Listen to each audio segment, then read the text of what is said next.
Once upon a time, in the busy city of Port Harcourt, where the university gates buzzed with life and the hostels echoed with laughter and secrets, there were two girls who called themselves sisters. They met on the first day of school, shared one plate of rice when money was tight, and promised to stand by each other through thick and thin. The first girl was called Sophia, bright, kind-hearted, always ready to help. The second was called Grace, beautiful, quick to laugh, but with a smile that sometimes hid sharp edges. They lived in the same room in Hostel C, shared clothes, notes, and dreams.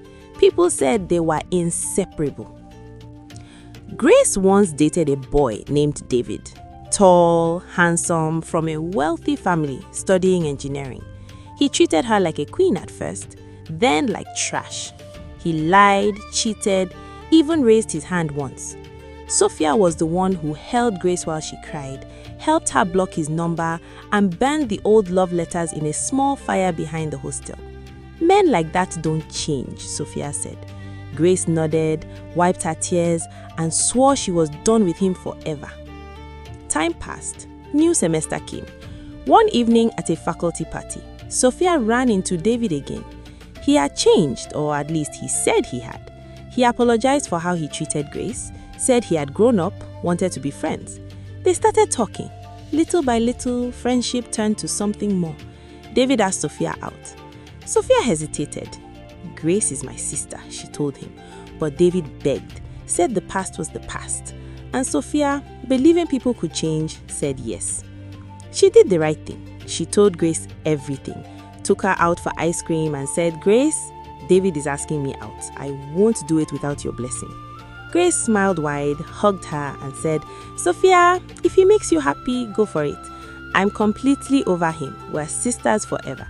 She even helped her pick the dress for their first date. For months, everything seemed perfect.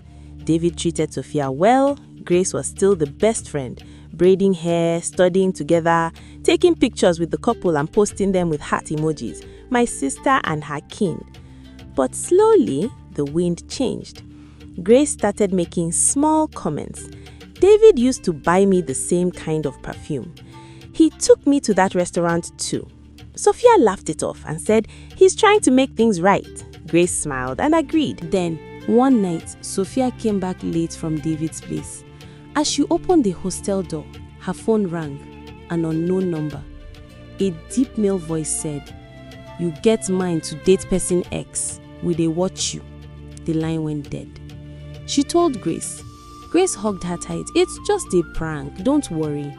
But the calls kept coming. We know your room. We know your timetable. Leave him or you no go graduate. Sophia confronted David.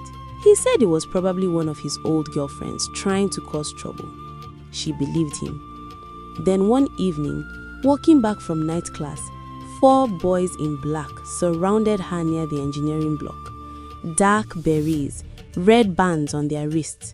She knew the signs. Everyone on campus knew. The leader spoke softly. You be Sophia from Mascom. The one wey collect David from Grace. She couldn't speak.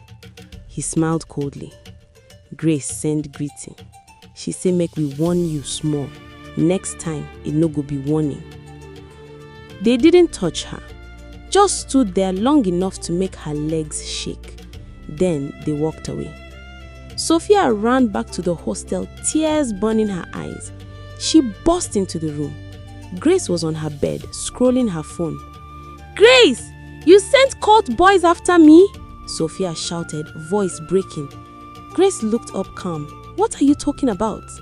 Sophia showed the messages, told everything. Grace started crying too. I swear I don't know anything. Maybe David is lying to break us apart. But Sophia knew better.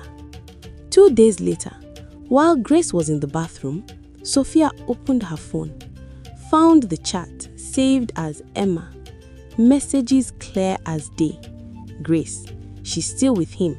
I thought she would leave by now. Emma, you sure na this Sophia, Hostel C, room 215. Grace, yes. Just scare her small, make she fear.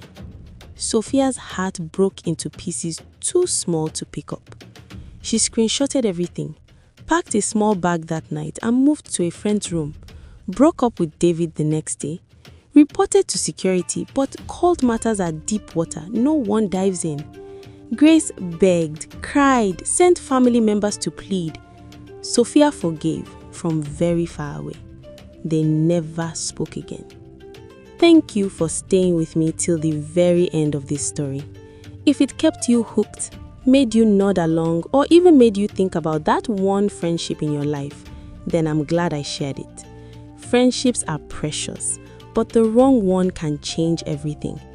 Watch who you trust with your secrets. Watch who celebrates your wins a little too quietly.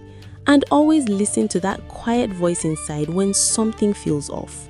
If you enjoyed this story, give it a thumbs up, drop a comment with your thoughts or even your own friendship gist, and subscribe for more real-life stories that feel like they could happen to anyone. Next one drops soon, another one that would keep you glued. Until then, stay safe, stay sharp, and surround yourself with people who truly lift you up. See you in the next story. Take care.